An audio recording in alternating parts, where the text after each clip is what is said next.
entendu cette proposition faite par des industriels, des compagnies aériennes, de planter des arbres par centaines de milliers afin de compenser les excès de notre consommation. Mais pour certaines ONG, comme l'association Canopée, cette solution peut menacer les forêts naturelles dans nos régions comme partout ailleurs dans le monde. Aujourd'hui, le système qui se met en place par les grandes coopératives forestières, c'est on rase des forêts qui sont complexes, qui sont vivantes, qui sont diversifiées, pour planter à la place, en ligne, bien droit, des résineux qui, eux, poussent vite et qu'on va pouvoir récolter rapidement. Et ça, c'est pas du tout la solution. Donc, ça veut pas dire qu'il faut jamais planter. Parfois, il y a des situations dans lesquelles, justement, ça peut être bénéfique de planter.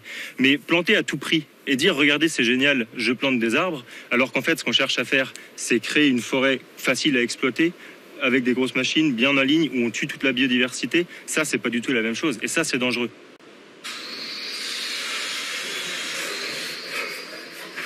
Nos forêts sont donc sous pression.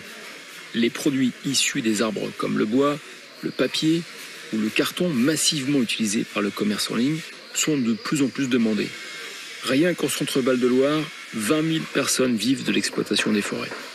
Alors comment trouver l'équilibre entre préserver l'économie et protéger les massifs forestiers? Quand je pose cette question délicate, de nombreux spécialistes répondent par deux mots. Bernadette Vallée. Entre la Loire et le Cher, dans les forêts de Sologne, c'est là-bas que je vais rencontrer celle qui a peut-être trouvé la bonne formule.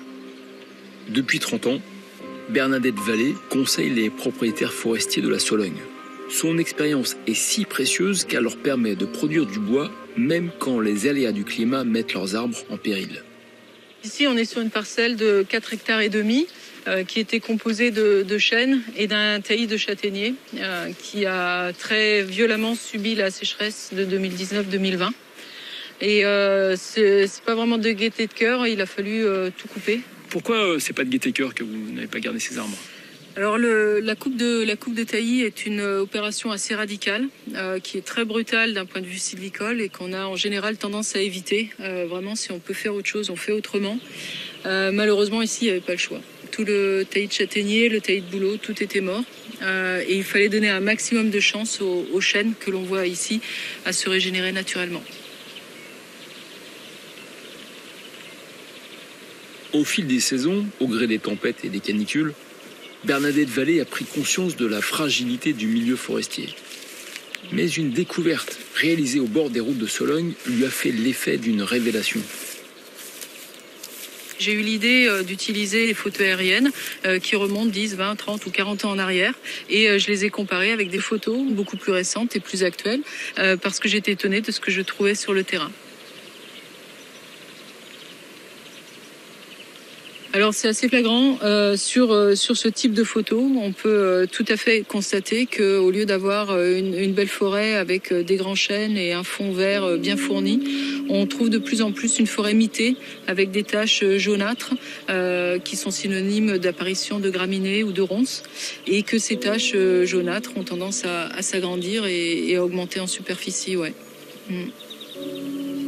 Et j'ai vraiment l'impression que sur la Sologne, on commence à faire face à un phénomène de savanisation assez grave et très rapide.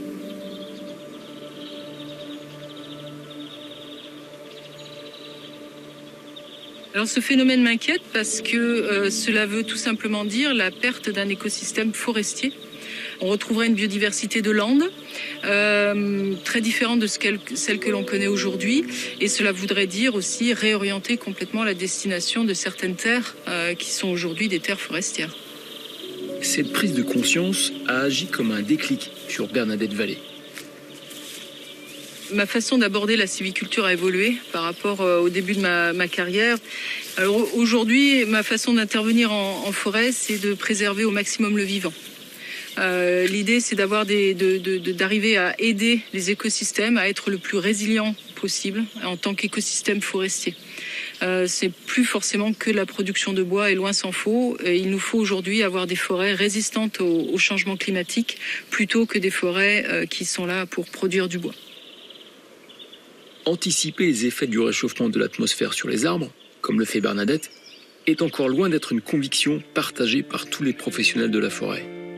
Pourtant, l'évolution du climat est désormais si rapide que certaines essences, comme le chêne pédonculé ou le pin maritime, ne seront bientôt plus adaptées.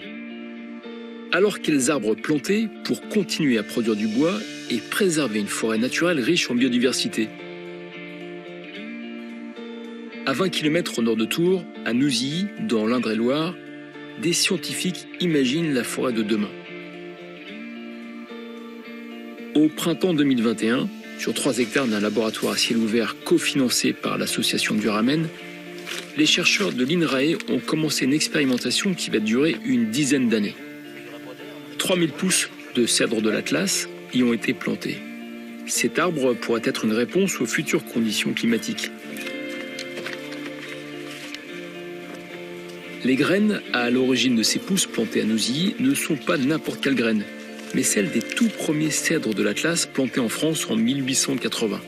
Ces arbres mères sont plus proches génétiquement de ceux poussant de l'autre côté de la Méditerranée, et donc davantage adaptés au climat chaud. 6 mois après l'opération de plantation des 3000 cèdres, je viens observer avec Benoît Luez et Jean-Charles Bastien comment ces plants ont résisté au premier été dans la région. Quelle température on a à Nouzilly aujourd'hui, Benoît? Aujourd'hui, il fait 32 degrés. Oui, c'est pas mal. Mais d'un autre côté, c'est une condition idéale pour évaluer la tolérance de nos plants à la sécheresse estivale. Vous croyez pas? Tout à fait. Oh, regardez, Benoît, celui-là, il est pas vilain. Hein. En effet, oui. Combien il fait là? Il fait 20, 40, 60 cm. Oui, il a bien poussé. Il a fait au moins ses 15-20 cm cette année. Cette année, oui.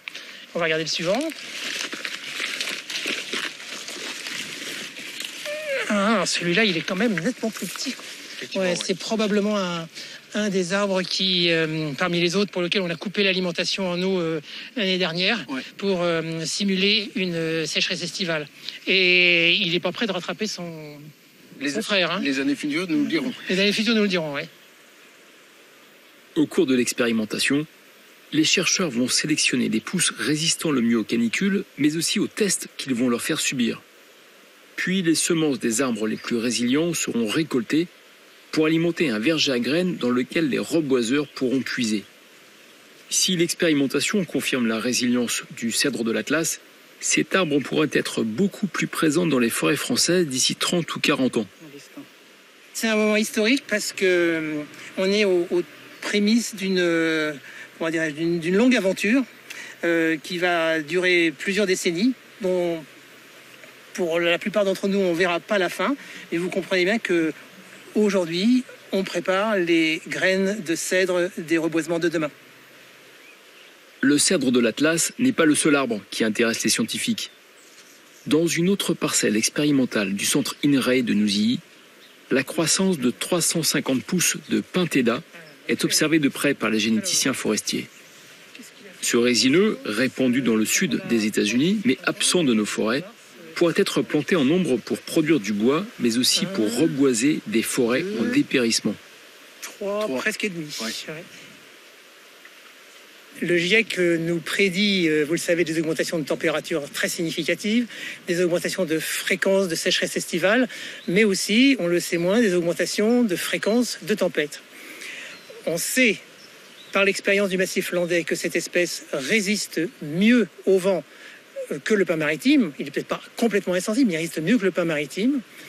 Et donc, on pense qu'en région centre, c'est une région qui n'est pas exemple de passage de tempête, en région centre, le Pinthéda pourrait être une espèce intéressante comme espèce alternative à introduire, soit en peuplement pur, soit en mélange avec d'autres espèces actuellement utilisées comme variétés forestières.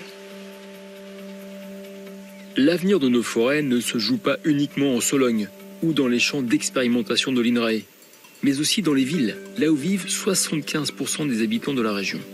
Puisqu'un mètre cube de bois stocke environ 1 tonne de carbone, alors pourquoi ne pas davantage l'utiliser pour remplacer des matériaux fortement émetteurs de gaz à effet de serre comme le béton ?